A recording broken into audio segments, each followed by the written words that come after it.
Buongiorno, everyone. Buongiorno. Welcome back to the Magpie Channel podcast, the first one of 2025. First one in about 4 weeks now. Feels ages. Been busy. Bit of a different feel to it now, to be fair. Last time we did it was all anyhow pressure and all of the chat saying, get him out. I rewatched it, to be fair. Did you? Just last night, just to remind myself of what the hell we were talking about last time. Remind me, exactly. That's been a while. It was preview to the Leicester game, which was the start of our 7-game winning streak. Nice. Yeah, because we were talking about the defeat to Brentford, I think. That was the last game that we had. We had Liverpool, actually. I think that was the week before, wasn't it? So we had Liverpool in the league the Wednesday beforehand. Then we're done Brentford at the weekend and got beat. Was that 4-2 at the weekend? 4-2, So we're talking about them 2 games and then previewing Leicester. So yeah, we've won 7 games. Maybe we should stop doing podcasts. Well, we're back this week and then we won't be back next week in the usual Wednesday 6 p.m. spot because we will be playing Wolves that night. We'll see what happens. Maybe we don't go to the game. We could do one or do a watch along or something. We'll figure it out.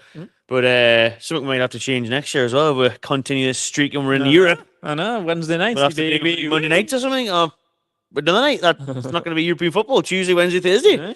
Whatever end day, we'll figure it out. We'll figure it out. Let's hope we'll have that problem to solve in the summer. Yeah, lovely problem. Just check there. Sounds like you can hear us all right. Let me know in the chat if that's the case. Shout out everyone that's tuned in. Nice to see you again and who's listening on the old audio platforms. Remember, it's live on YouTube, but it's available on Spotify, Google, Apple, wherever you listen to your podcasts. The Magpie Channel is there as well. And as always, thank you to Anarchy Brewery for hosting us. Scan that QR code if you fancy grabbing yourself some lovely beer, including, of course, the war beer. That's obviously 50p of each can. Remember, gets donated to War Flags. You speak for a bit, Keg, so I can pour this, please. Thank you. No worries. So that's what I'm starting on. I've already poured mine out. I'm prepared, Big Renty. I'm prepared, just so I didn't have to lean forward and put my mic down. Someone just got back from London. All right. Oh, yeah, you've just been down to London. Got back 4 o'clock this afternoon, I believe, wasn't it? Yeah.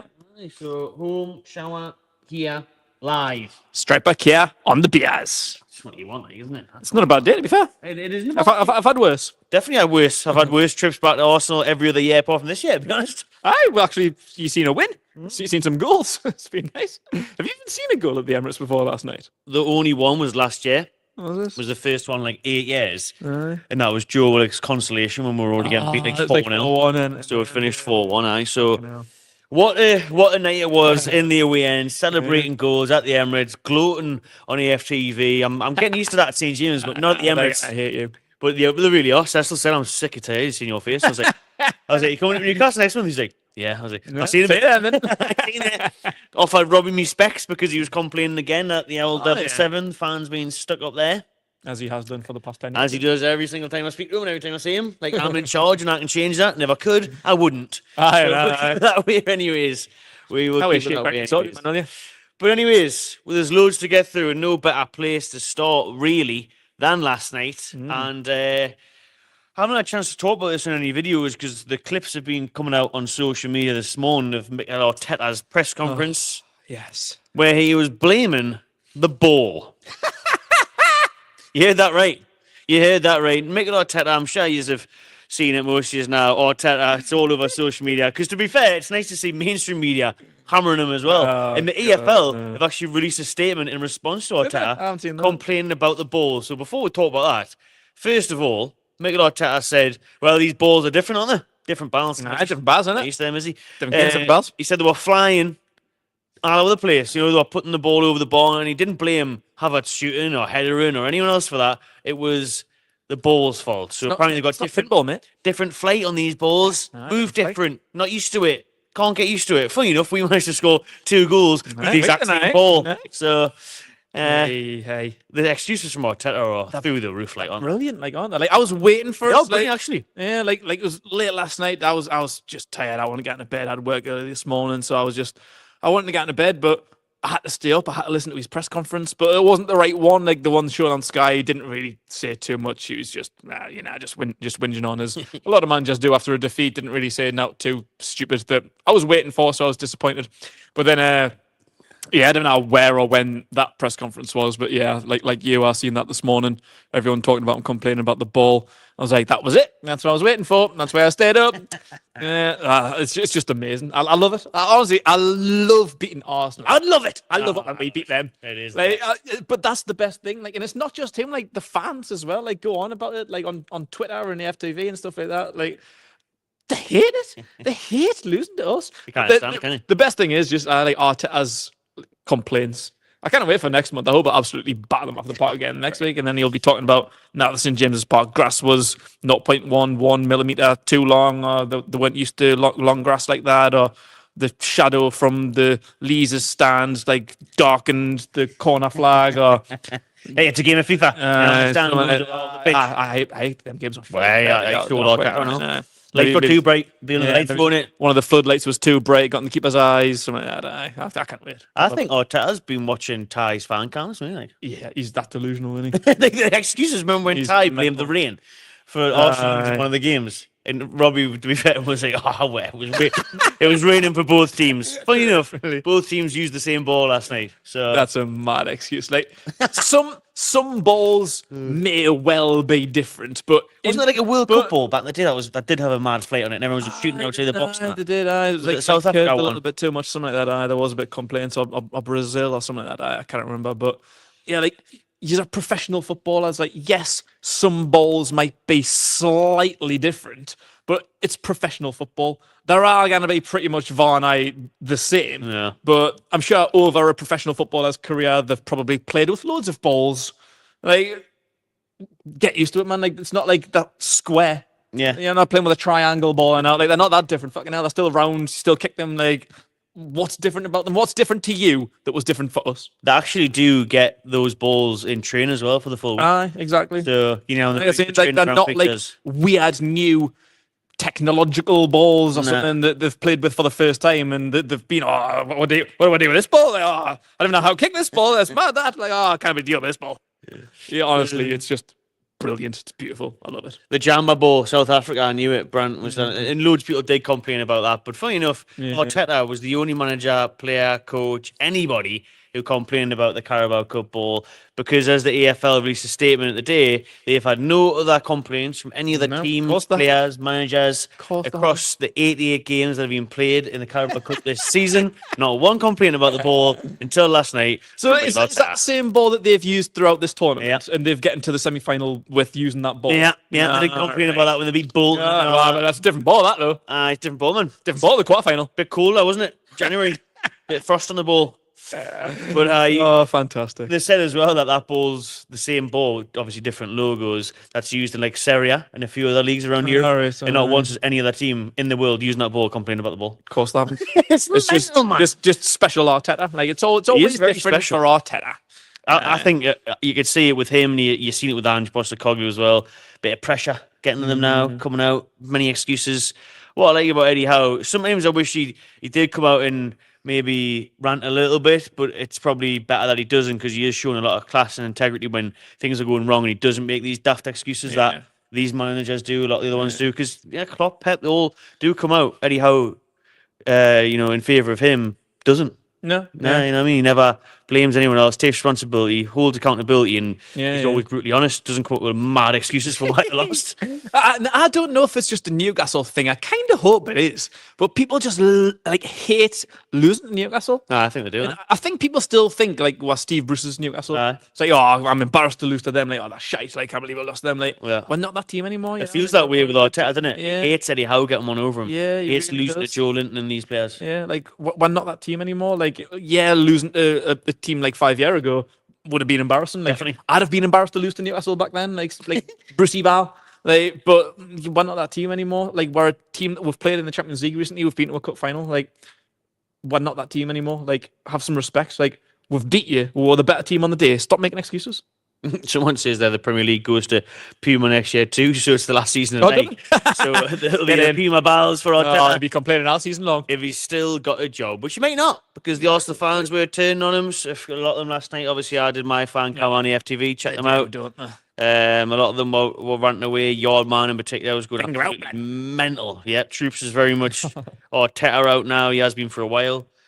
And the pressure's mounting on him. He's got to deliver a trophy or do something big this year, really, because it's 7 years into his project now. £700 million spent, and he's done that, or 5-6 years. But obviously, in that time he's been there, he's only won an FA Cup, and that was 5 years ago. And that was like his first game. That was Emery's bloody team, wasn't it? Yeah? Then he got rid of all his first or second game. He won the FA Cup. The players that won that FA Cup, the Bamiyang and that, Bamahu, got released. He got let go. So.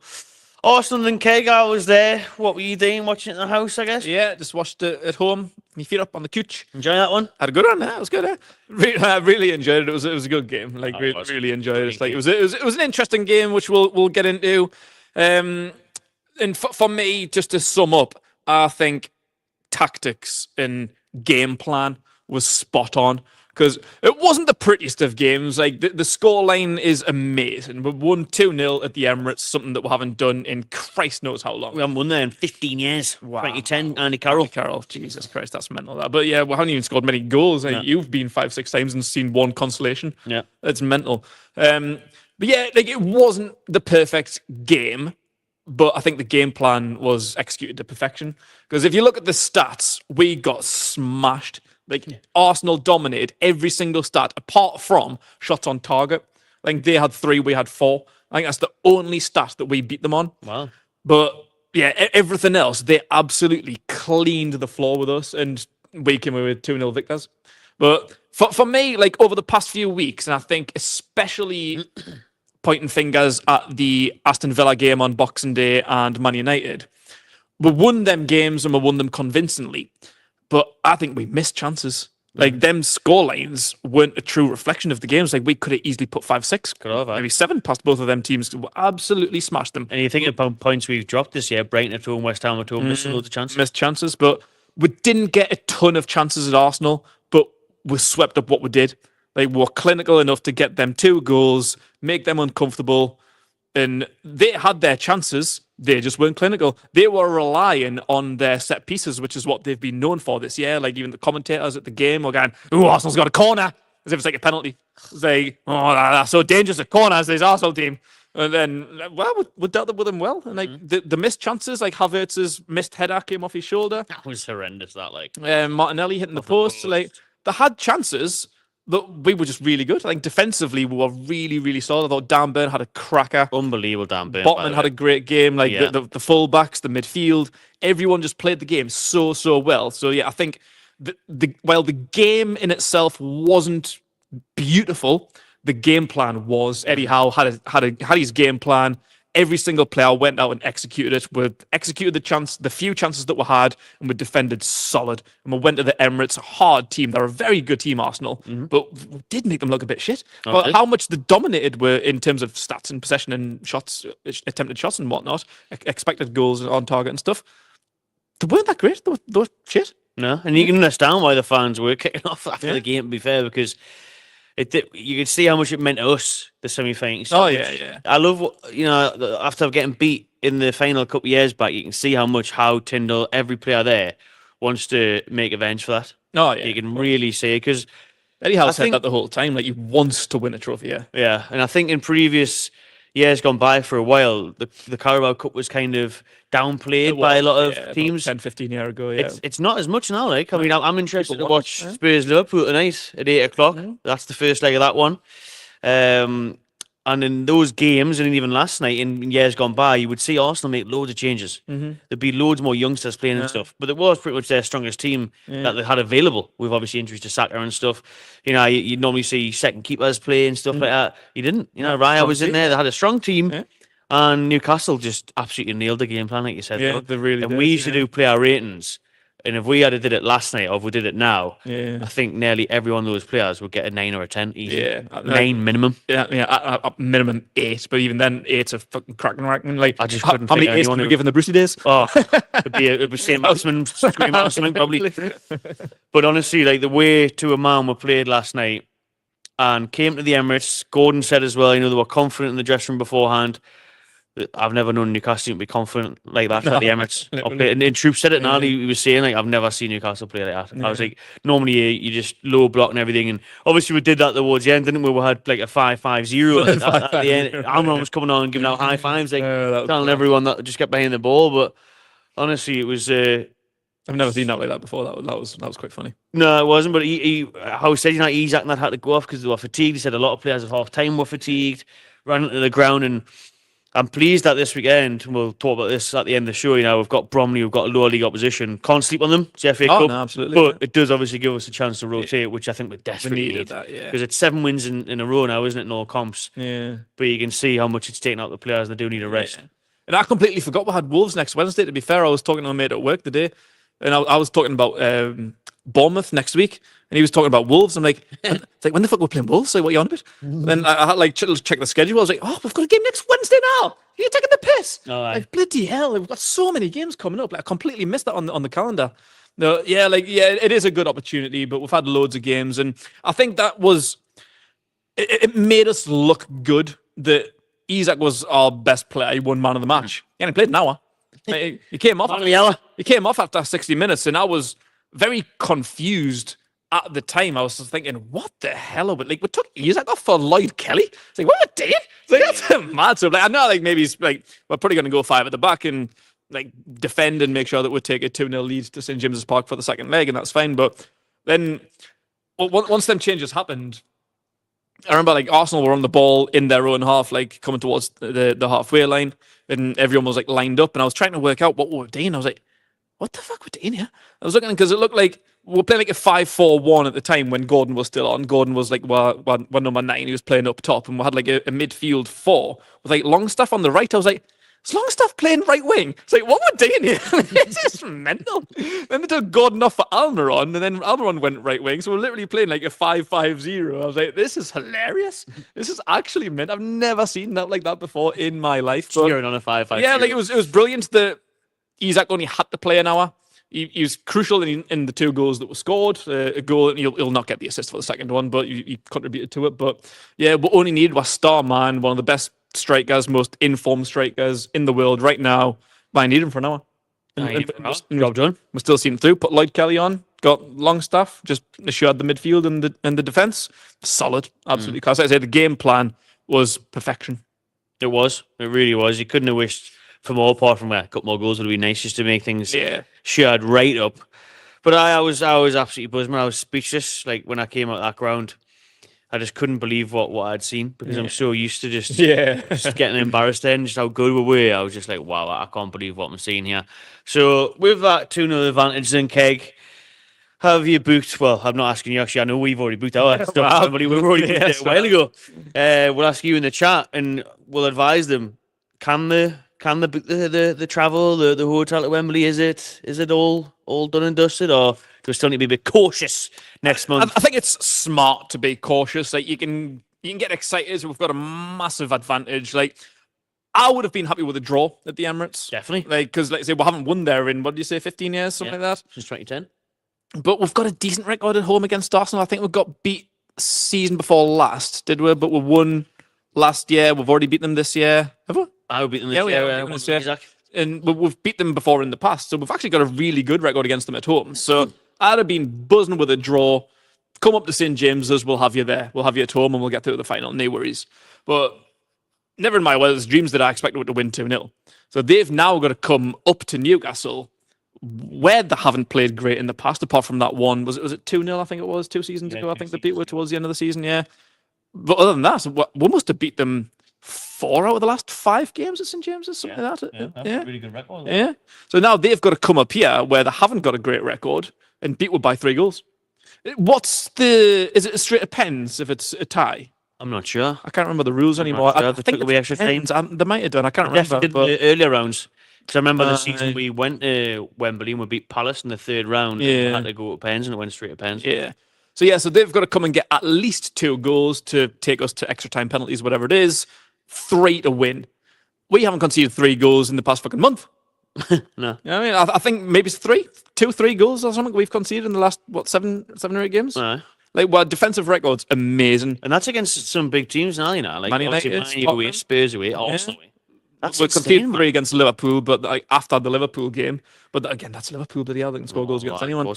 But even if that happened, we'll take a 3-3 in the second leg. Absolutely. Yeah. 5-3 winners. But like, yeah, so I'm confident we're going to go to the final. I don't see them scoring 3 goals. 2 at most, but then I think we've got a goal in it. So if we lose 2-1, Yeah, we sound. still win the tie. Don't so care. Right? Absolutely sound. Yeah. Look at the final. Yeah. So here's my question to you: what it would do? Do a pretend it's 0-0. Forget about the first leg. Go out and win that second leg. At least make sure we get the first goal, because I think that first goal is major. Because if they get it, they're back in the game on. If we get it, it's game over. Yeah. So I think that's what I would do. I would pretend it's 0-0, get the first goal, because we'll kind of start the game with a 5-5-0.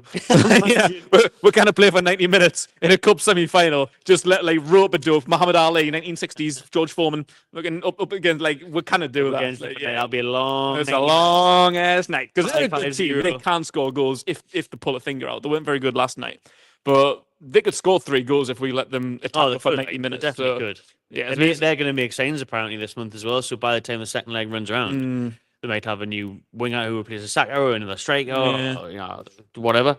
So they could be strengthened by then.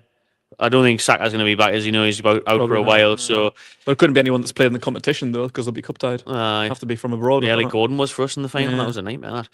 So I would do the same. I would treat this as a one-off game. I think we'll have to just play our usual stuff. Doesn't matter. Intensity in the faces, go for the goal, and if we go 1-0 up, then I think that'll just flatten Arsenal. Yeah. They'll lose all hope, all confidence. Whether it's early or just before half-time, take that 1-0 lead into half-time. That's a 3-0 lead that we've got out of, 3 halves. We've got 1 half left. Bring it on. You need 4 goals. What are you going to do? Well, let's hope they don't do what we did all them years ago. So that's. I don't know if I'm just being a bit too glass half full here. I don't want to get. Funny enough, my Benny stopped up. I am a bit skeptical with that, just because Arsenal can score goals. If they're on it, they will score 2, 3, 4 goals. They can. Yeah. But then I still back us to obviously. So we need that first goal as well, just to take our pressure off. Yeah. So if they get it, they'll be like, oh fuck yeah. Then everyone will just be crapping themselves. The stadium will be so nervous. Yeah. And you don't want that. No. And that's exactly what Arsenal will be hoping for. And that's what they'll go for. And then it might open up. Do you think we went a bit too defensive too early last night? We could have got the third, and then that is pressure off. We were looking at we're going to get a third at one point. I was thinking, bloody hell, I can't remember who had the chance or in and around the box. I think it went out for a corner. And it could have been 3. The Barnes, maybe. But when you look at it and you think, well, everyone was tiring, you had to take off your Isaacs and everything. So it was understandable. And listen, to come away with the 2-goal advantages, unbelievable. I never thought we could do that. So that seems was obviously under the lights as well. Our record against Arsenal, we are favourites, definitely, but we can't be complacent. And I think you're right. We have to just take this as a 0-0. Let's not look at this as we're 2-0 up, lads. Nah, 0-0. Dangerous that. 0-0. Just try and do what we normally do, play our style of play and go for it. I really don't like the fact that this game is in a month's time though. And Robbie used to be closer, wasn't it? It was just a week after. I thought it was. Games were played over a fortnight. So maybe because obviously we've got Wolves during the week in this Premier League fixtures, we're kind of obviously playing on, but that should have been postponed. The Wolves game and whatever game Arsenal got next week. Because the final's in March, isn't it? It's always been February. I don't know why it's in March either. Because it's not like it was the World Cup, unless we're playing back from that. Yeah. But I don't know why it's in March, why it's across a month, fixture congestion and all that crap. But it's not the best for me, because you don't want to just get it done. The way we are at the minute, the pressure that's on Arteta, there's only one more other game, and Arsenal will come back, and who knows? Yeah, touch wood. Could get injuries. It's fucking Newcastle United. Newcastle, look what happened in the fucking final when Harris had to come in and that. Do you know? So, you could get one of our star players could be injured, could be missing, could be suspended, could be this. And then Arsenal might have picked up a good. We've got 5 matches until we play these. Yeah. So Arsenal could just turn things around like we do, go on a 5-game winning streak. We could lose a couple. Everything could change. Yeah, of course. Everything could change. So you want to play them now while we've got. I wish it was just now, But listen, I think we have got ourselves on a very good run lately. I don't think that's going to change.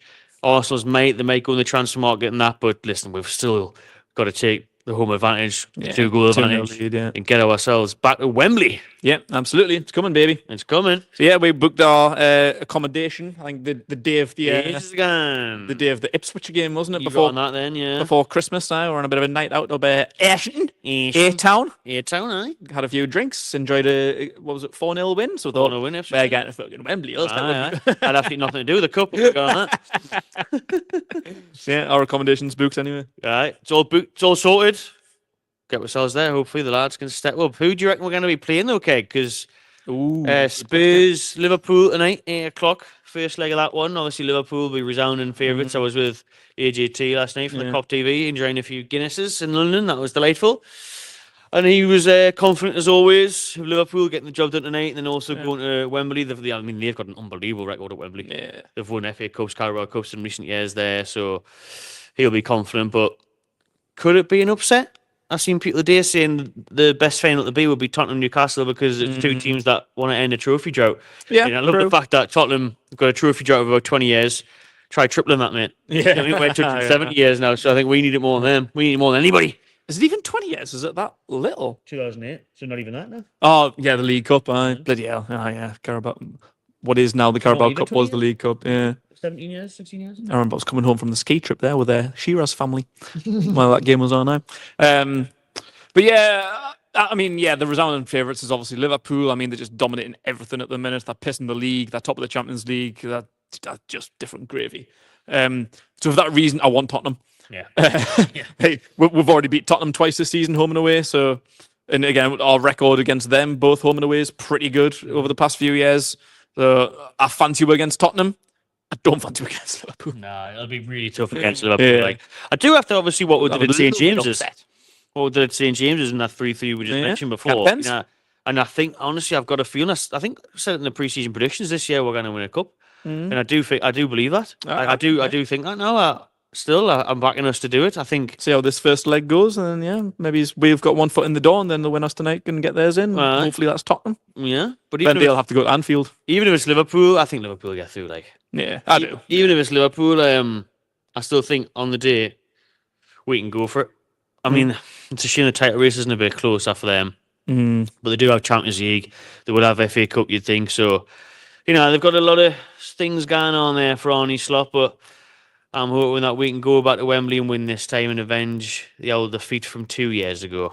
Yeah, I believe we can. I really do think that, obviously, I think we've got 1 foot in the final after our first leg semi-final. But yeah, the final,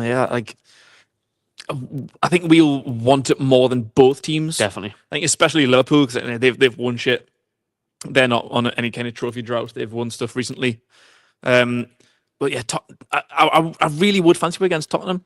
I think when we played Man United a couple of years ago, I don't think we were favourites, and I was nervous. Yeah, I wasn't confident. I think my heart was saying we're going to win. My head, I was like, on the day as well. And when with Manu's experience, when Karius was in goal, and I was like, oh. But I think especially if we played Tottenham, I really, really would fancy her. Yeah. I think come the end of the second leg, as soon as that both games are done, we've seen off Arsenal. If it was Tottenham to go through, I'll be like, we're winning this fucking cup, we're winning it. But if it's Liverpool, I'll have them same nerves. I'll think we're the underdogs. Yeah, they don't want it more than we do, but they're a better team. Yeah, they are. Slot will definitely want it. Listen, he won his first trophy, to be fair. Yeah. But we actually play Liverpool a couple of weeks before the final as well at Anfield in the league. Right. Obviously, we've played them up here already, so that could be a tasty little warm up for it.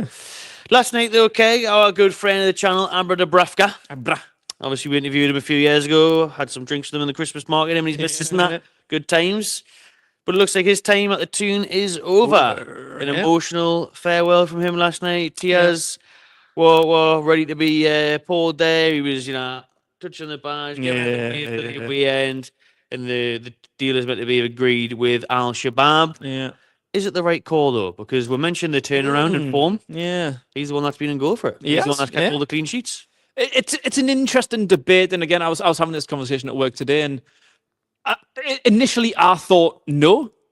Because how long's Pope meant to be out for? It's still a little while, isn't it? Back for Bournemouth, apparently. Oh, really? So next weekend? Next Saturday, Oh, wow. That's why apparently letting him go. So, Odysseus can step in against Bromley and Wolves. I would have probably expected that anyway, to be honest. And then, it makes sense in the sense that he's 36 years old. He's coming out of contract in the summer. So, it's bad timing because he's on such a good run, the best form that he's had since he was a starter. And people forget them days. I think back in the Brucey days, you can point a finger at maybe his Wilson and Sir Maximin. I think mainly Sir Maximin because I think Wilson only had a brief period with Brucey, but there's few people that you can credit for keeping us in the Premier League. Brucey certainly wasn't one of them, but Dúbravka was. I think Dúbravka was clinical. Yeah. Everyone used to say he's the best goalkeeper in the Premier League outside of the Big Six, and he kept us up. He'll go down as one of Newcastle's all-time great goalkeepers for me. Like, I think he played his part when times were tough. When we went through our worst time, the hardest times that we've had, especially doing the channel during lockdown, watch-alongs, just miserable, foaming, raging. Like he was one of the very, very few shining lights. So yeah, he's had a hard couple of years. Like, he's been knocked down to backup. Had a brief loan spell that didn't really work out for him. So we'll say farewell. Best of luck to him in his career going forward. He hasn't probably got too long left, but yeah, he's 36 years old, coming out of contract. So it does make sense. It feels like bad timing because of the spell that he's on. But what made me feel confident about it today is that apparently the rumor is that we're going to get around about 6 million plus. Really? Yeah. Wow. So I was thinking maybe it's 1 million. People are telling me like 500 grand in that. 2 million, like I think the report is around about eight or so $1 million, which translates to about 6 million. So for that, see you later. When he's got a few months left. I was going to say, when he was about 29, that's to get investigated by the Premier League. When he was about 29, 30, we're paid. We got him to bargain. It was £3 million after a loan spell for when he was like 29, 30 years old back in 18, maybe 2017, 2018. Yeah, 17, 18. So yeah, he was about 29 years old. He was a £3 million bargain. Now he's 36. If we get double the amount that we're paid for him, are you mad? Like, I'll pack your bags for you. Like, you know what I mean? Like, how can you say no to that? Like, I literally thought we'd maybe get 1 million. I thought it was. I thought 2 million. If we're only going to get 1 million, I'd rather just keep him for the rest of the season. If Pope gets injured again, he's had his histories. We might need him before the end of the season, and I'd just let him go for free because what's 1 million? Like, now we need to sell people in FFP, but what's £1 million? It's not. But for a 36-year-old backup goalkeeper, if we're going to get 6 million, bye. 6 million and probably 40, 50 grand a week off the week as well. So, and you've got to remember, apparently, Dúbravka wants the move, which is understandable. That's fair. He's, like you said, in a few months' time, he's a free agent. He's played his part. He's 36. Yeah. If Saudi come calling, he can go in the sunset. Stay there for 2 years, triple his wages. Get a massive payday, have a nice little couple of years in the sunshine with his family. Get a tan. Get the generational wealth on the guy, you know what I mean? Make an extra few quid for the kids and that. He's got a young family now, so you can't blame him at all. Listen, and if you had said to most fans 2 months ago before he started playing, everyone would be like, I take whatever you want from him. Literally, he's a backup goalkeeper. But because he's came in and done a good job, and because he is better with his feet, and he does suit the style of play, and his distribution is streets ahead of Nick Pope, which does let Popey down. But let's be real, like, at that age, where we are now, I don't mind it. It's just because of the potential cup final, even this with the second leg of the semi and stuff, and the amount of competitions and games there is, it is a risk. Like, it could come back to bite you in the arse. It is a risk because it's one of them, and if you do that, what's the best thing? If you let him go on, Pope doesn't quite recover from his injury, or has another one, like he's got history of it, and then Vladidomos comes in, and he wasn't very highly rated at Forest. He was before that. I quite like him. What I've seen so far. I mean, he was good for Greece against England. He's really good for all of his Greece career, to be honest. So I didn't mind him stepping in. And then there's talks even of potentially getting James Trafford through the door, getting another keeper in this January. So it's all if and buts, really, because it depends how it works out. Like, if Pope stays fit, it'll probably be fine. If we get Trafford, it'll definitely be fine. But then on the vice versa of that, we might be knackered. Yeah. And then you've got bloody John Ruddy in the cup final. Literally, that'll be sod's law, wouldn't it? That'll be Newcastle. Carriers 2.0, fucking John Ruddy playing in the cup final. So no worries. John Ruddy in his dressing gown against Salah. Mint. Let's hope. Yeah, it's a difficult one to assess, but yeah, like, whatever's best for the club, whatever's best for Dúbravka. Hopefully, we can maybe. I don't really want to sign another goalkeeper because we've already got 19 of them. But yeah, if we can get like a James Trafford or someone through the door, then whatever. Yeah. Trafford is very heavy linked again. Obviously, we had bids rejected from him in the summer. Yeah, we might have to wait until next summer to get the deal done. But yesterday there was more reports coming out from the national press saying that they'll not want to sell him in January because he's been phenomenal for them this year. Their defensive record has been mint. Yeah, I seen a thing the other day. I was going to say what it was, but I forgot. Was it There's only 2 games where he's not kept a clean sheet or something like that. Yeah, I think I've seen some a good few weeks ago, and so it probably isn't still relevant. But I think they only conceded like 6 goals or something in the league. Fucking hell. Right, so yeah, like Scotty P's got them right up at the top of the league, like doing absolutely class. So I forgot he was Burnley manager now, is he? he is, isn't he? Should I just make that up? I don't know. company Could someone confirm that's Burnley's manager? So I'm not tagging I Shag. thought he said Scotty T. I thought he's in Irish from himself. Scotty T, guy. Scotty T. New career change, yeah. Yeah. But apparently, like Trafford's doing well. I've seen like a highlight reel. Like he's having a good season. Yeah, he's a top. But they'll not want to sell him keeper. because obviously they'll be close to promotion. That knocking on the door, coming back up. So would they take the money, try and turn it around, or do you want to keep your number 1 goalkeeper and make sure that you get promoted? Like it's not going to be an easy buy. No, it's not going to be an easy buy. Is he too young though? Is he ready? Say if Pope got injured, would you be confident him stepping up in the Premier League or in a cup final? Or is it one of these ones where again we're buying for the future, like we did with Hall, Tino, Gordon a little bit? Yeah, I mean, yeah, it could be. I think if we bought them, I think I said this in the summer when we were talking about potential candidates when we were looking at Mamardashvili. They were the top 2 candidates, weren't they? Mamardashvili and Trafford. We were talking about if they came through, how would we manage them? And I think we said like Trafford could be one of them kind of sitting behind Pope at least until the end of this season. If it was going to be a full season, then give him the full season. But like if we signed him this January, back him up because he is young, but he's not young. I think goalkeepers have like a longer life in football than what like outfield players do. Like like 30 plus is like a prime age for a goalkeeper, whereas an outfield player you're starting to think, oh, they're knocking on a little bit now. Like goalkeepers can play till that 39, 40, 41. Like Buffon 45 or 46 or whatever the bloody hell he is. Right. But yeah, I wouldn't say it's too young necessarily. Like you've seen goalkeepers like 18, 19, 20, 21 come through and start for other teams. Like if you're good enough, you're good enough. Like age is but a number to me. Like I think in the right sense, obviously in football. But I think like, sorry, I just need to give myself a second there. Like for goalkeepers, it doesn't really matter. If you're good enough, you're good enough. If you're not, you're not. But for Trafford, he had a rough spell in the Premier League. Obviously, Burnley weren't great defensively last year, so they got relegated and they spent a fair bit of money on him. Yeah, he maybe he's like lost a little bit of his value there.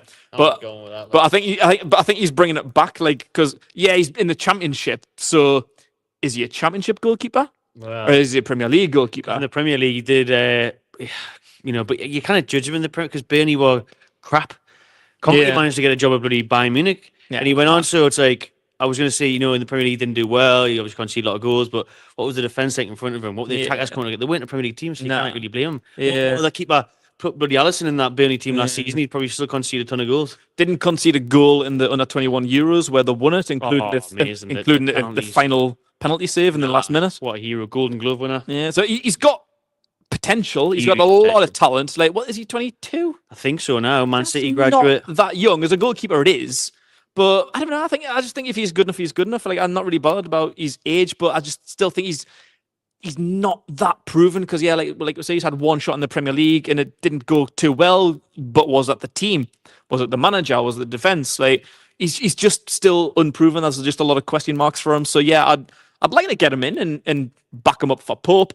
As we've said, Pope's had injury troubles, so if he gets an opportunity, see what he's about. Maybe he needs another loan spell. Like we'll loan him to another Championship team next season, or back to Burnley if they get promoted. Like there's things we could do with it, but I don't know. It's just not a surefire thing, is it? Like I think risk comes with however much they want. Probably 25 million, I would imagine they want. Yeah. Graham has confirmed that Scott Parker is the Burnley manager. He was. Nicely done. Came out of my head there, and I thought.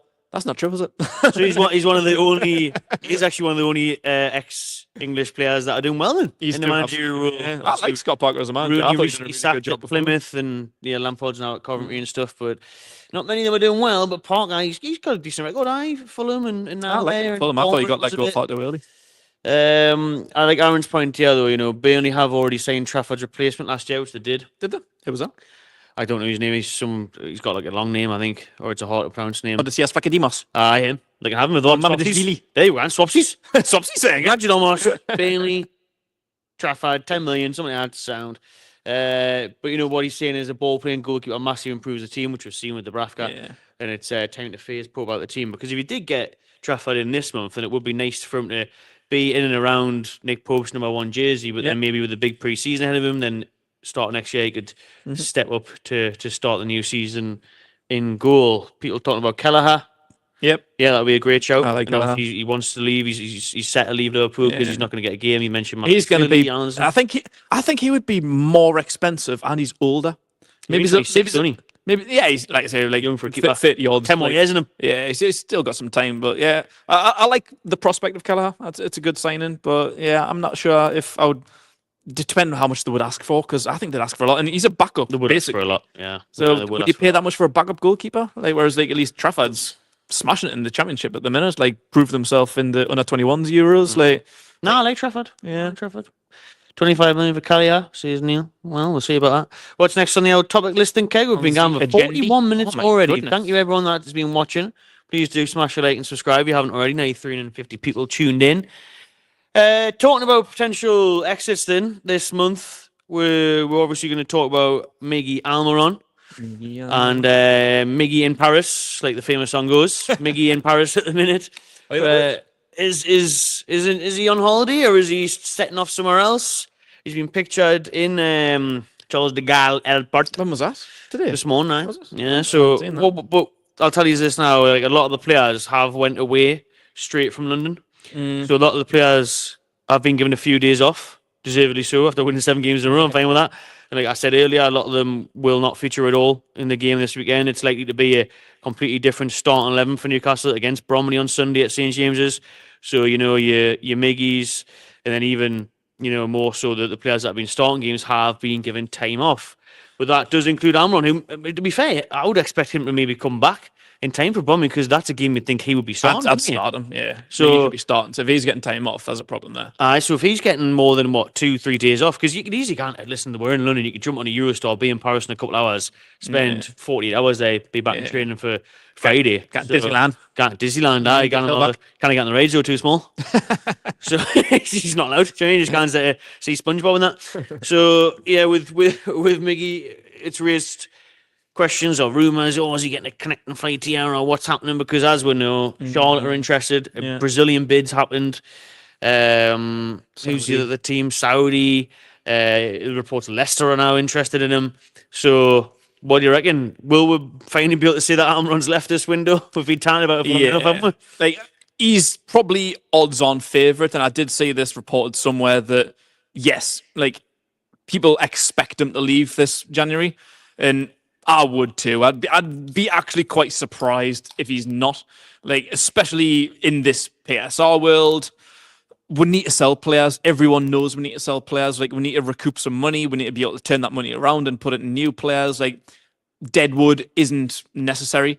And that's why he didn't go to Charlotte or anyone else last year, because Eddie Howe said that he's going to play a key part. Miggy, we want him in the team because we didn't sign the right winger that we wanted to, and we lost Minter. So we're fucking hell, we're literally going to start the season with Almirón and Murphy, which nobody wanted, and we did. But even so, he's barely played. He's had cameos off the bench. Murphy's come into mint form in the past few months. But even though I think we've tried Joelinton over there once or twice. We've had Gordon and Barnes try playing on the right. We've had everyone try there, but barely Almirón. So he's clearly not a part of the plans. He's not a part of the future anymore. They might have thought that in the summer. Maybe things just haven't gone that way. So get him out. Get him out. Whatever they think he's worth. He's had his fair share here. We're signed to him. He was a club record signing in January 2018, was it? Yeah. They played his part, scored some goals, had some iconic moments, scoring the first goal against PSG. He's been a fair player forward, but he's not. He does my fucking head in. He really. You're trying to sugarcoat it. He was trying to be nice. I'm trying to be nice. It is. I was watching the game with my dad last night, and I'd say just how much he annoys us by not being able to use his right foot.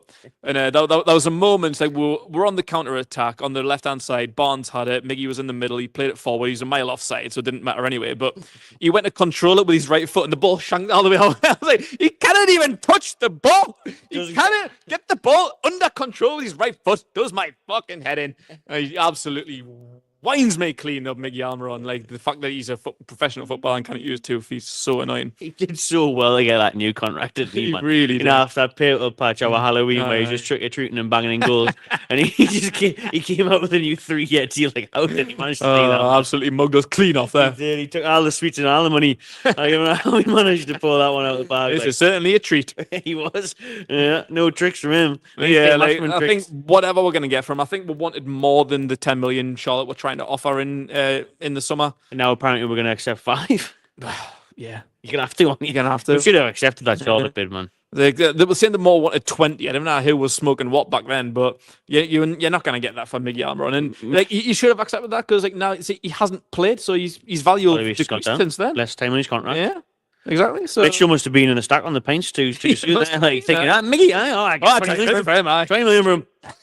But if we get 5 or 6 million for Dúbravka and only 5 for Miggy, it's a bit mad. But you know, what can you like? Miggy's in his 30s now.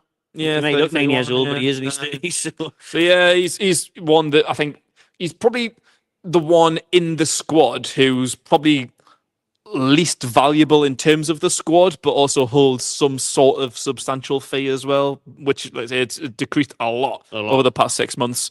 But yeah, we need to get more people in. Like it's a shame to lose another right winger because, as we just said, we haven't got enough of them. Like we need more, not to lose more and not replace them, which I doubt we're going to do in this January. To be perfectly honest with you, Think it's gonna be too hard to replace Miggy. Like get a right winger in of good talent. yeah, I do. Especially with PSR, it'll be a lot of money, Yeah. like, won't it? Unless we did make some other sales. Yeah, but just get it. Like Murphy's playing class, and Murphy's on we've got fire. options. We can bring Barnes in, or slide Joey over there and bring another midfielder like Willock or Longstaff in, and maybe he's Gordon and put Barnes in. Like we can do things. It's not perfect. It's not ideal, but he's not playing, so don't matter. No. Do you think we're gonna just on that? Then do you think we're gonna where will we focus our attention on this window? Will it be just goalkeeper? Do you think? I think we'll try, but it's just the January transfer window. Like last January was a failure. Like we didn't sign anyone, neither did really anybody else. Worst window Like ever, January is a hard window for anyone because like you're right in the middle of it. Like I say, like Trafford, like he's having a good season and Burnley want to get promoted. Like why would they sell their number 1 goalkeeper? And I think a lot of players will want to see like teams won't want to sell, but even players will probably want to see out that season and just see how things go. Like they've started something. I want to finish it. So January's an awful transfer window. It's Unless not you easy at can all. splash the cash like we did post takeover. If we can absolutely anomaly focus that the money support, on man. like a top class talent, then great. But I really don't see it. So it's not focusing attention necessarily on one position. It's who can we get. So it'll be the same focus as last summer. Like we need another centre back. We've got one to talk about. We'll all know we need a right winger, and we're probably going to try and get a goalkeeper if Dúbravka leaves. So they're probably the 3 positions I can see we're trying to sign someone. But whether we do or not is a different question. Because we did obviously make a lot of signings in that, you know, the window. That was the first one in January when your Brunos, your Trippiers, your Champions, saying like 5 players, Chris Wood. Yeah. And then I think back to an Ashley window when we did the French Revolution, when we're saying Sissoko and record breaker. yeah. Record transfer. He was a January signing. Who's that? Oh, yeah, Miggy? yeah, exactly. So when people do say it's a hard window to work in, I do feel like that's a bit of a cliche at times. I think it's more recently though. Like you're going back in time. Like But it's it just, was only a couple of years ago. Wasn't it? it's just yeah, but it was a few years ago. But this stupid PSR bullshit. They literally just. I'd never even heard of PSR until this summer. Yeah. Like I don't even know where that came from. Because you got to remember there is 2 deadlines now, isn't Yeah. there? You've got that PSR end of June deadline, and then Like- you've obviously got the September deadline. I'm just making it harder for teams to buy better players and progress themselves. This is why it needs to change. You know, Aye. I think we talked about this a few months back, where remember how class deadline day used to be on Sky Aye. Sports News? You'd whack it on, you'd see all the reporters at different training grounds, stadiums, dead now. every player, every Harry team Redknapp signed a hanging player. around. Yeah, it's all we'll go to Manchester now. They've signed such and such. Oh, we'll go to Newcastle. They've signed. Peter Odemwingi's turned up. He's 49, but no one cares. Aye, and then now it's just like, oh, I know what's happening. Or It's so boring. someone's trying to get a loan deal in and then it doesn't go through. Like, Aye. oh yeah, man, the Premier League have got to realise that they're deteriorating their Yeah. product now, their business, by not allowing businesses, clubs to spend the bloody money. Last January's best signing was Timo Werner on loan. Was it? My days, that's depressing, isn't it? It was a terrible, terrible window, and like, I just feel like it's going to just be that same way. Like I think times have changed. PSR is ruining things. It would be nice to get some signings in. Of course, it would. We've got 2, 3, maybe 4 positions that we need to strengthen, but I can't really see that happening substantially until the summer. Like, yes, we might get a couple of people in, but are we going to splash big money on big players that's going to have a big future for us, fighting for starting positions? I can't really say it, unless maybe it's Trafford. Like I said, it's probably going to back up Pope for now and then take over when he's a bit older. People are reminding us, obviously, in the chat there, that PSR literally came in after the Newcastle takeover to stop us. So it was obviously our big 6 Premier League agenda to try and avoid us from, splashing the cash and breaking up the elite clubs that were already there. But not realising that you're ruining it for everyone else. Like, these rules just don't specifically apply to Newcastle. Like, no one can buy, you dickheads. Because it's thankfully actually affecting other teams now. It is. It seemed like it was only us or, none of the other big guns, your Liverpool's, Arsenal's were affected by it. But now, Man United apparently can't do any business this January because their PSR's in the mud. Yeah. They might have to sell Kobe Mainoo, was the report of the day. I've seen Mainoo and Garnacho to Diallo, Atletico Madrid, and Ahmad, who's in his last 6 months. So PSR is an absolute piss take. Ruining football. It really is ruining football. Neil's asking, can we get Hamza Chowdhury on loan? Might as well. I get him in. 5-5-0, you know what I mean? Get him in for the semi-final second leg. Rough them up. But I think we'll talk about centre-backs now. And that is another position, obviously, we're going to look at this window. Gahey, let's just talk about this quickly, off topic of what we had wrote down. So obviously linked the game back to Chelsea. Apparently they want to sign him this window. It was all over Sky Sports yesterday. 70 million? I hope so, at least. Well, for them, doesn't matter, does it? Because that's one team that gets around FFP. All these loopholes, selling hotels and everything. They don't seem to have any dealings with FFP and PSR at Stamford Bridge somehow. But Gahey's meant to be going back to Chelsea. Obviously, he left there, went to Palace, done well. Chelsea are in desperate need of defenders because Fofana and other Badashil and that are meant to be out for months on end. So, Gahey to Chelsea, is that one that you're bothered about now? Do we go in for a Gahey or do we go in for someone else who we're going to talk about in a minute, a younger project? I don't know. I'm kind of stuck on this one because there was other people. In fact, I think the week prior to the Gahey news, we were going through a little bit of a shortlist. Like, we had some people that were mentioned. I think one of them was the one whose name I can't remember, ended up at West Ham, who just done fuck all. Oh, French lad, innit? Oh, that's going to do my head. Yeah, I really wish I hadn't have said that. Has he even been playing? Is he injured or what? I haven't heard nothing about it. Played against us. Todibo. Jean-Claire Todibo. Yeah, and there was Tamuri. Aye, hasn't been getting a game at all at AC. Yeah, because we're linked with him again, Tamuri, because he can't get in the Milan team. No, that was one to others as well, and before we even considered Gahey. So it's not that I'm bothered by him. I mean, if the club are so adamant on signing him, if they've identified and scouted and think he's going to fit into our team, he's going to be the future of our team because he's still young, then yeah, I'd like to get him because I think a lot of fans don't understand that people just aren't going to sign anyone. It's not FIFA. It's not like you lose your top target and then it's like, oh, we're just going to get someone else. Like, you'll spend time and effort and money to identify these people, scout them, and think they would fit into our team. And like that's how the way the world works.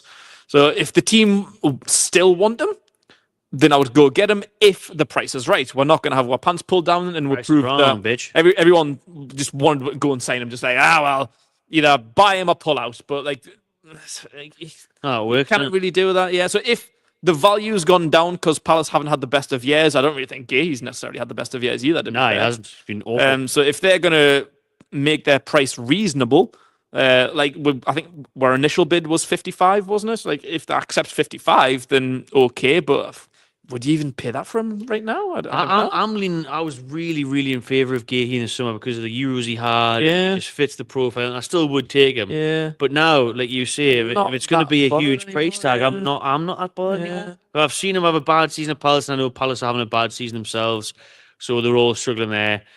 But I think actually nowadays just going for someone. Like, there is others out there, yeah. Origi and people are mentioned there. Disassi was also linked. He's went to Chelsea with a flop. Yeah. This is interesting. Obviously, someone mentioning Tosin Adarabioyo. Yeah, meant to come to Newcastle. His agent had literally been in Newcastle. They'd watched the Newcastle game. He'd pretty much all but signed. Pre-contract talks had all been agreed, and then Chelsea came in. He jumped ship to go and stay in London and get more money, and then he can't even get a game there. Shame. How is it mad that I said that? Go out and buy Tosin? I fucking said that. They're not going to get a game at Chelsea. And how can Chelsea then go and get Tosin and then be like, oh, that hasn't worked, tell you what, we'll just get Gay instead? We couldn't get either of them. Literally. They're just going to get both. You know what it is? Get them. I'll take Tosin. That back three, they played like a back three formation in the cup game at St James's at the back end of October. And that three, we were linked with every single one of them. It was Disasi, Badiashile, and Tosin. Like, we were linked with every single one of them. And I wouldn't be surprised at all if Gahey went there. I don't think they've got a buyback clause, but they've not got like a percentage, like a sell-on. I think they've got a sell-on, so that wouldn't even really be relevant. That was kind That's of why they affecting wanted more money, on it, because they're like, oh, well, he's getting 10%. But surely that'll be an irrelevant clause if Chelsea buy him. Aye, I don't know. So, yeah, I could see it happening, to be honest. I really could. But obviously, one that we're really linked to, but then again, it's looked like it may be difficult to do over the last day or so, because it's came out that Real Madrid are really, really stepping up their interest in him. Is Uzbekistan young centre-back Kusanov from Lens. He's getting loads of attention. I won't lie, I'd never heard of him until Newcastle were linked with him last week. Did a bit of research, looks brilliant, but everyone can look brilliant on a YouTube clip. Even me and you. He looks good, he looks passionate, he looks aggressive, he looks like he knows what he's doing with his head, with his feet. He's an all-round quality, exciting young defender. Yeah. But it's going to be difficult now with all these giant teams stepping in from Real Madrid, Man City as well, where they can offer more money, more instant success. So that would be hard. Everyone wants him, so it's going to be hard, probably. I kind of lean towards him more now than a Gay, though, I really do. He's only 20, isn't he? Aye, 20. It's bad that he's Uzbek. And he's only just started playing this season. He barely featured last year. Yeah. And then he's been flying this season. Yeah, that's maybe a little bit of a red flag, though. Like, he's 20 years old. Sample very inexperienced in the French Farmer League. Like I've never heard of an Uzbek footballer in my life. Like if we were in like a pub quiz and they said name the best Uzbek footballer that's ever walked the planet, I'd be like, has there been one? Have they even got a national team? I don't know. I couldn't name you one Uzbek footballer in history. Nah. Closest things like fucking Habib in the UFC and Borat is Uzbekistan and Anna. But with him, it just literally reminds of Borat. Assholes, Uzbekistan. But wouldn't it be good to get someone like that in from that part of the world, because then everyone in that country is going to wear Newcastle tops, which the club will love. That's part of the market. Club will love. And I think most teams would probably think that way, but I know Newcastle probably would. Let's open the market in some Raj country like Uzbekistan. So because it's a big country now. Like I know, like Kazakhstan. Like if you look at Kazakhstan, it's absolutely ginormous, and I'd never heard of that until Borat came out. But I thought it was a fake country when that first came out. But it's absolutely massive, and even if there was like a Kazakh footballer out there that was signed, oh my god, can you imagine? Like people, I don't even know what the popularity. Is that the term? Population. That was it. Yeah, I couldn't think of the word there. I was going to say capacity. I was like the capacity. No, that's capacity of the country. The population of Kazakhstan must be millions upon millions, like so big. But Uzbekistan's a big country now. Like, that's where they've had the Euros and stuff. The Nations League final, was that not there? Oh really? Yeah. Baku. Oh, Baku. Where's that again? That's Kazakhstan, I think, isn't it? Uzbekistan? Uzbekistan. Yeah. Troops went, I remember that.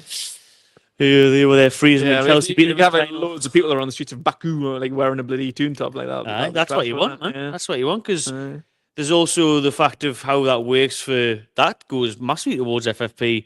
You look at bloody Spurs. Remember when we went to Spurs Stadium? Half of the crowd were all wearing Son 76. Obviously came over from Korea and everything. So literally the club shop was full of Koreans, round full of tourists, wearing like £100 like Songyong. So there you go. The amount of money they made off that, the club, and that goes back into it and everything. Azerbaijan is Baku.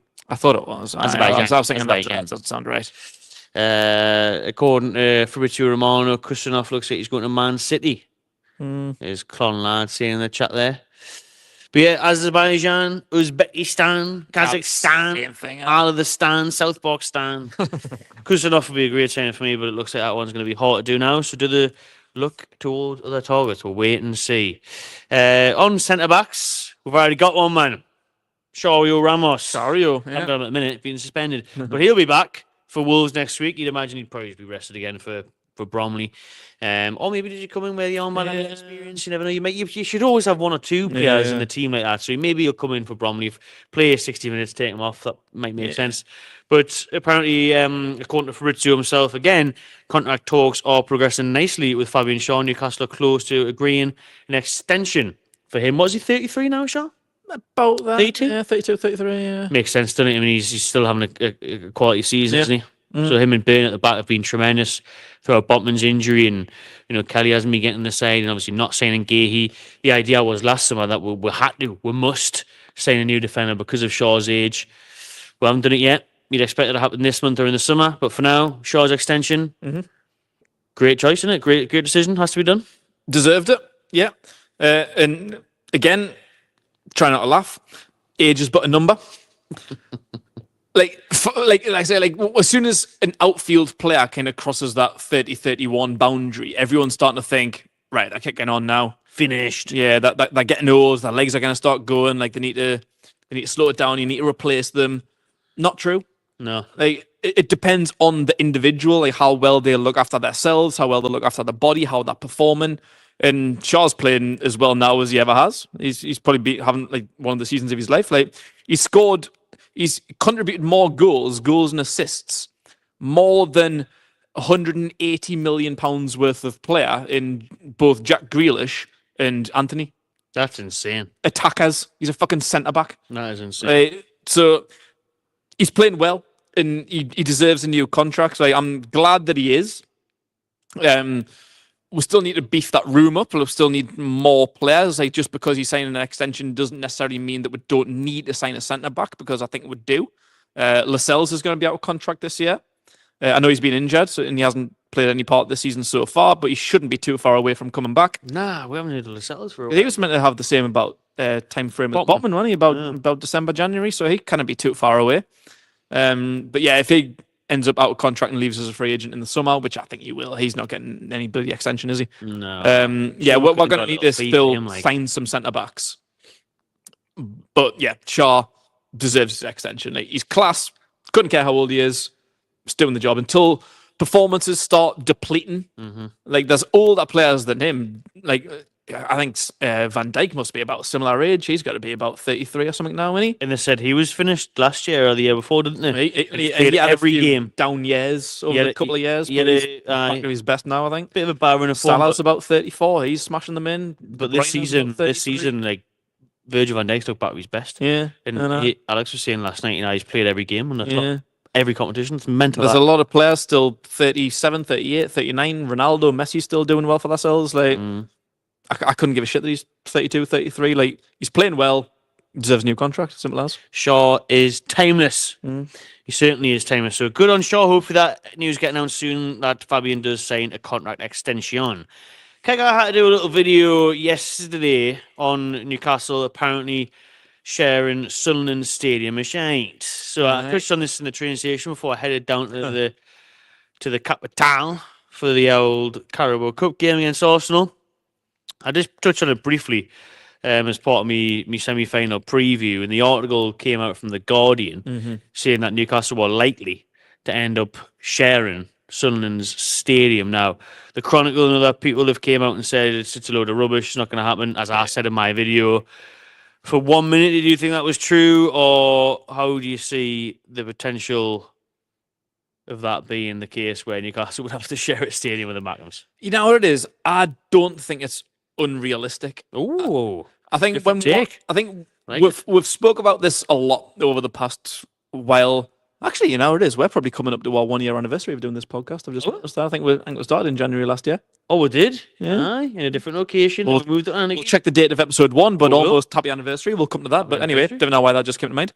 But I did, because I remember when Isaac got injured, it was like breaking news. Yeah, in the old location, aye. Yeah. But anyway, went off track there. But yeah, probably over the past year, we know this is coming. Like, since the takeover, the talk of a new stadium, it's been coming.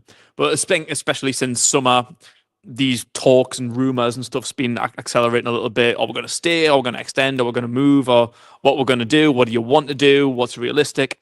But Yeah, this is something that I've actually had in the back of my mind as something that I think is possible, because if we move to a completely different location, we might be able to stay at St James's until that's done.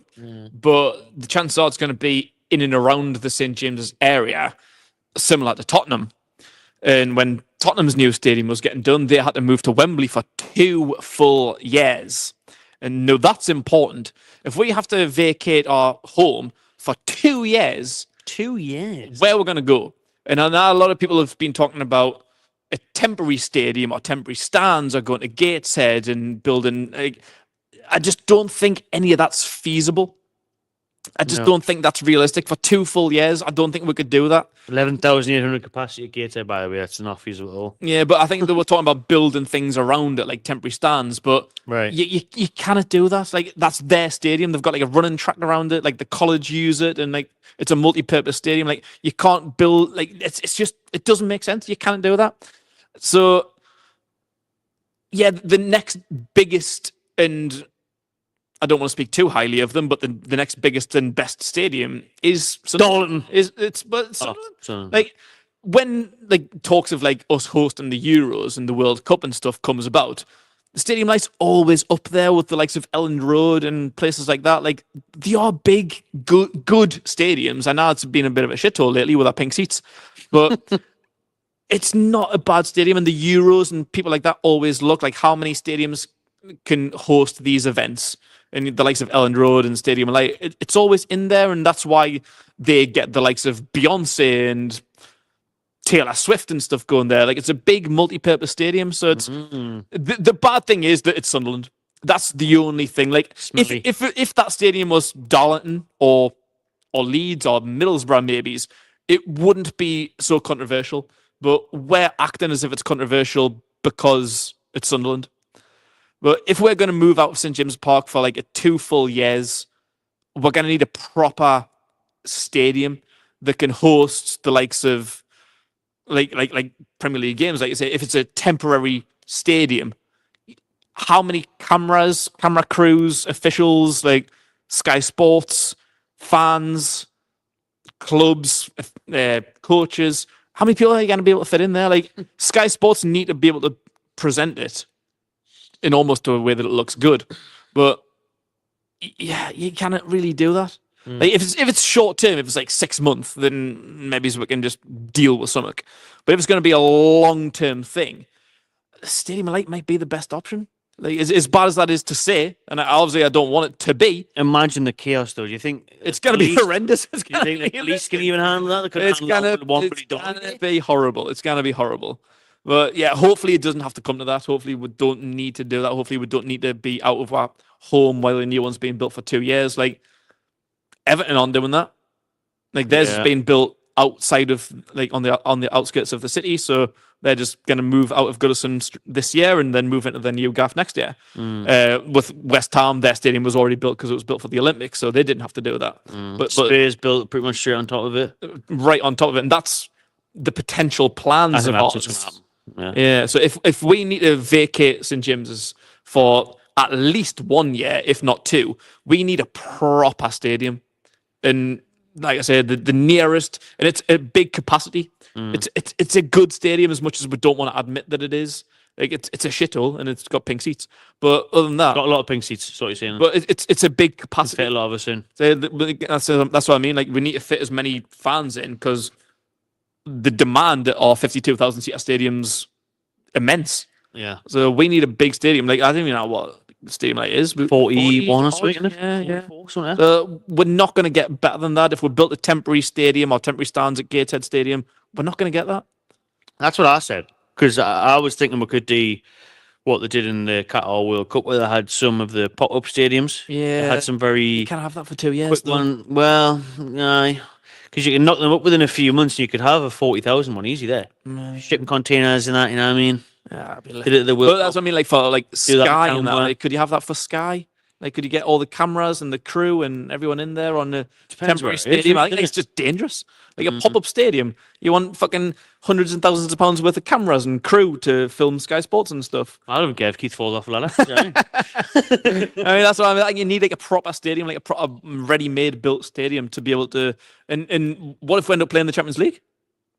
Are you gonna want fucking PSG coming to a pop-up stadium? I don't care.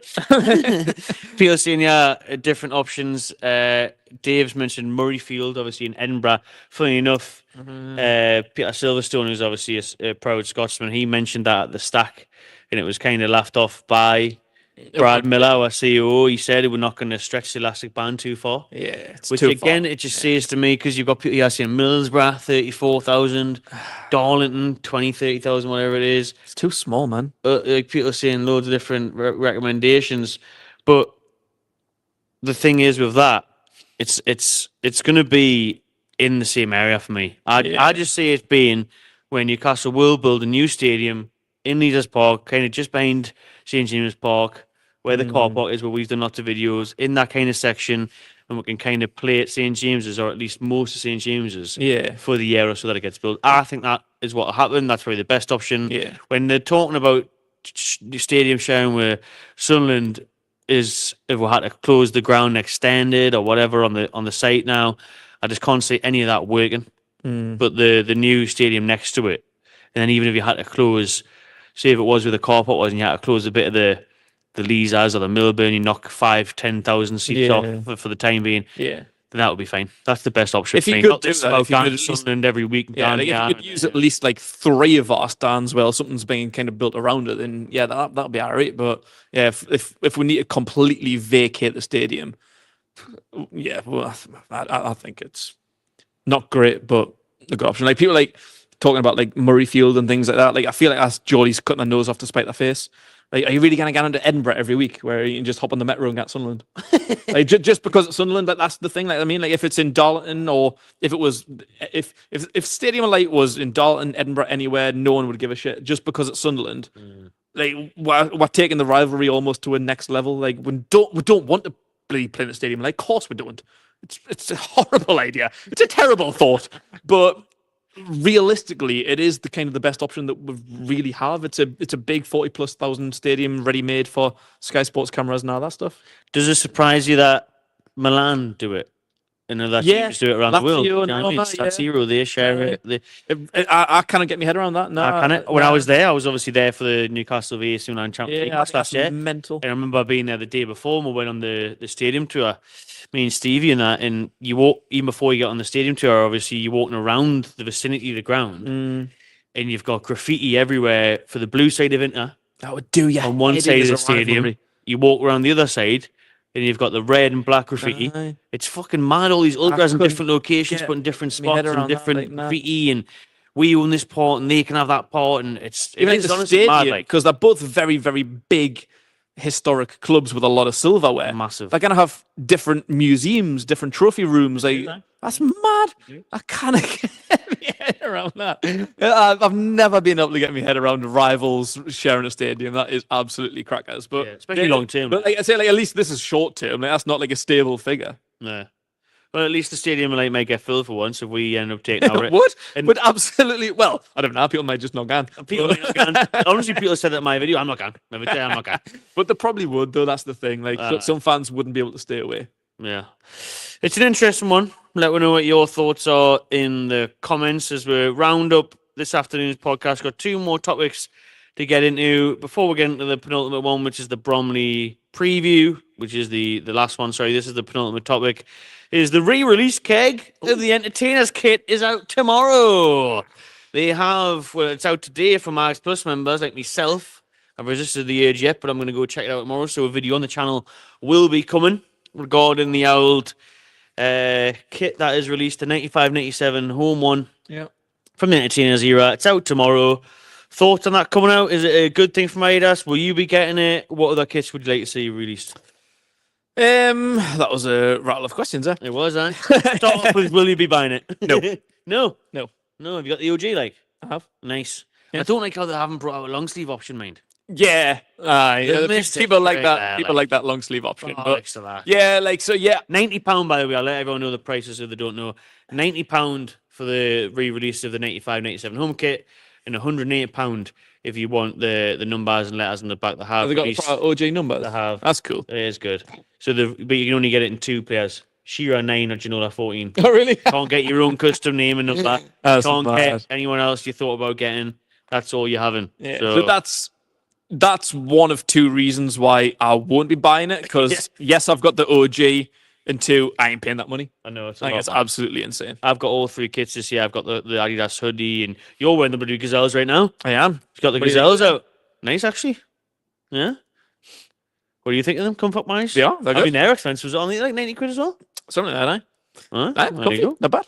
Comfy stuff. But I've already bought these, so that's me done for the year. Well, I want to be done for the athlete. I've bought so much. But then I know when I go to the club shop tomorrow and I do the video, I'll see it and I'll probably end up buying it. Yeah, probably. Yeah. Yeah, so that'll be great. Like it's understandable, and I think especially if you haven't got the OG, and this might be different because it's like fresh. Like I know a lot of OG ones, like my own. I'll admit it's an eBay special.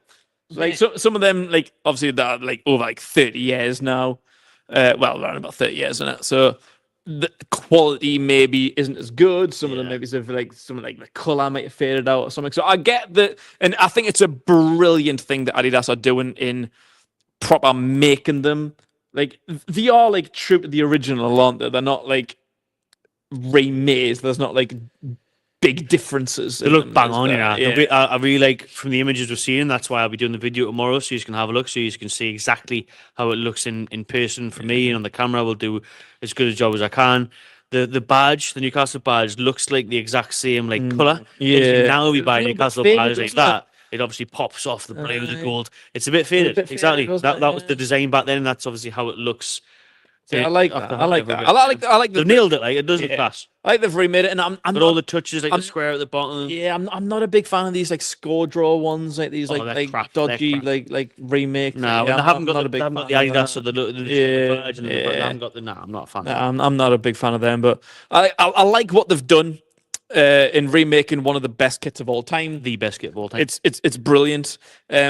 But yeah, I mean it's a lot of money, and It is, man. this is why we've money. got Adidas, because they're now what they're doing. They can sell, they can promote, and it's obviously up to every individual if they buy it. But they're rattling through some shit right now. Like they've got like the blackout training kit that was released last week. The Gazelles were just released last month. Like they're selling shit, and Newcastle's a working class city. Like not everyone can afford this shit, man. Like £90 for that. lot, I man, think it isn't should have it? been about 60 me. Like, yeah, same. I think that's a lot of money. I think that's a bit of a piss take. and I think you could sell more. Yeah, so you can get one on eBay for 20-30 quid. Aye, and they're not going to be an It's a remaster thing, innit? Yeah. So the detail I think is going to be great in that. But I mean, £90, and then like I say, £108 if you want Shearer or Ginola on the back, And for me, I probably would get Shearer on the back with the old numbers on. The next time I see him, sign or something.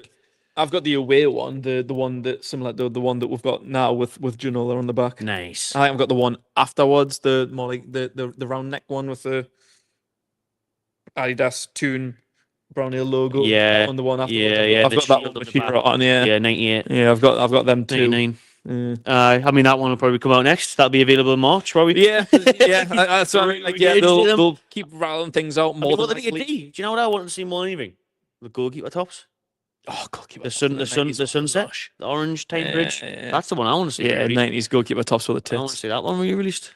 But yeah, it's a lot of money. Let me know in the comments if you'll be buying them and what other designs you'd like to see Adidas do. And like you say, it's a personal choice. It's not like the club are going to take 90 quid out your direct debit. Yeah, they're not going to force you to buy it. The options there. It's good that the options there. I think, like you mentioned, it should be cheaper, more affordable. Yeah. But So I think if I didn't have the OG, I would want it more than anything. I think if I seen it when it's advertised, I haven't really paid too much attention because I've got an OG, so I'm not really that bothered.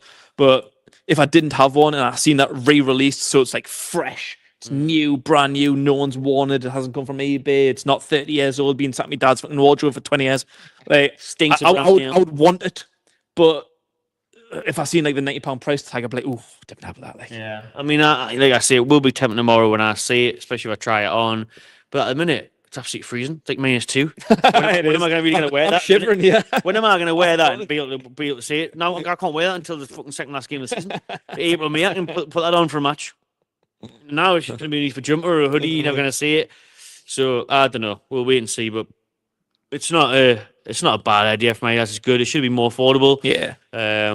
But It's a nice idea. they're obviously going to bring out as much stuff. They know how passionate Newcastle fans are. We're always proud to wear the badge, whatever it may be, on bloody trainers, pants, jumpers.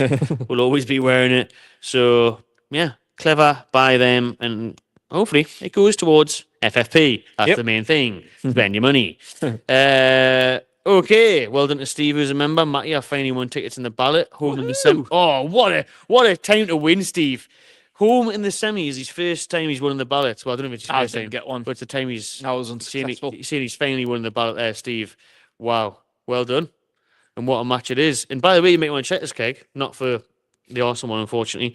But level 7 tickets have been returned for Bromley, Wolves and Bournemouth this afternoon on the Newcastle United website because they haven't sold out to those travelling fans. So Bromley were given, I think it was 5 and a bit thousand or just under 5,000 tickets. They haven't sold them, which I'm surprised. I thought they'd all want to come up on the lash in the Toon League 2 outfit. Wolves and Bournemouth, I get Wolves to Wednesday. I know we would, but Wolves, Bournemouth is a long trek. I get it. Yeah, for them, I know we would still sell out, but yeah. So they haven't sold out. So if anyone's looking to get some last minute tickets level 7 there, have a look on the Newcastle website. But Newcastle do kick off in a different competition this Sunday, okay? Cup, baby. Carabao Cup done for now. Premier League done for now. And it is finally the oldest, most historic cup competition in football history, the FA Cup. And Newcastle welcome League 2 Bromley, the first ever meeting between the two sides. Because obviously Bromley were promoted to the Football League for the first time ever by the playoffs. This May just gone there in 2024. They were allocated 4,900 tickets, but didn't sell all that many. There is a link as well to Newcastle United with their coach, Andy Woodman. Yes. He's their manager, the ex-goalkeeper coach, Freddie's father. And they beat Rochdale in the first round. You know Rochdale, didn't you? I love Rochdale. The old Crown Oil Arena. That's the one, yeah. And then they beat Solihull Moors in the second round. So they've done well there. And they're in this round for the first time ever, the furthest they've ever got in the FA Cup. Remember, this game is available on iPlayer, I believe. I think it's on like the red button or something on Sunday. So there's loads of games starting from Friday night. Might even be tomorrow night. There's loads of games across the next few days in the FA Cup. Some great ties. You've got Arsenal, Man U. You've got Liverpool, Accrington Stanley, Salford, Man City. And then Newcastle v Bromley, Tottenham, Tamworth. Loads of great games. Obviously, Fabian and Bruno are now available again after suspension. Bruno, you'd think, would be rested, though. What was this with Bromley? They had a 4-1 loss at Crewe on Sunday, and that was the first defeat in 13 games. They had been on a really good run before that. But the Elite 2 outfit, Keg. Yeah. It's a bit of an unknown entity for us. It's very unknown for them coming into a huge stadium like St. James' Park, which they'll surely fancy rising to the occasion. As I mentioned, I was right. Thursday night, there is 3 FA Cup games on there. Friday night, there's games on. Loads of games Saturday, loads of games Sunday. And Monday night as well, Millwall v Dagenham finishes off the third round. But Bromley, Keg, what do you reckon in terms of the team? You know, you like to do your lineup predictions. Yeah. Give us it new. So who do you pick starting 11? Yeah, I worked mine out this afternoon, to be fair. Oh, nice. Didn't even plan that. So I think even before the news of Dúbravka probably leaving, I probably would have left him out anyway because he's been starting a lot recently. And as we mentioned before, Vladisias Akadimos, he's what, third choice goalkeeper, but a decent goalkeeper. I think be second. And he's soon to be second, yeah. So he needs some opportunities just in case. Well, maybe soon to be first. Soon to be first against the Premier League team next year. If Dúbravka goes and Pope isn't back, then Vlachodimos needs some game time. So I'll be starting Vlachodimos even if Dúbravka was still here, just to kind of give him a little bit of a rest with John Ruddy on the bench. Maybe he's get some game time like he did against Wimbledon. Oh, it was great. I was buzzing. Yeah, but for me, I think you start a team strong enough to win the game, which Eddie Howe does. Eddie Howe doesn't take the piss. I know a lot of people might be thinking like a lot of under 21s, like a lot of like kids might get some opportunities, maybe on the bench. but not in the starting lineup for me. Like, I think we'll rotate, but rotate strongly. So for me, I think you start Trips, and I'd like to see Target getting an opportunity. Aye, we kind of tell him, may as well play him. Yeah. At centre back for me, I'd start Schär because he's had 2 games out, and I think Botman needs a break. Having played 90 minutes for twice in the last 4 days after having a year out with an ACL injury. So yeah, keep Botman out, and Burn deserves a break. He's played a lot of games recently and being class. So my centre back pairing would be Schär and Kelly. I like Kelly coming in. I need to see more of him. Yeah. Midfield's interesting. There's 4 players I think would go into that midfield 3. I would leave out Tonali and Joelinton. I'd probably put them on the bench. Have them 2 on the bench ready to come on just in case things are getting tits up.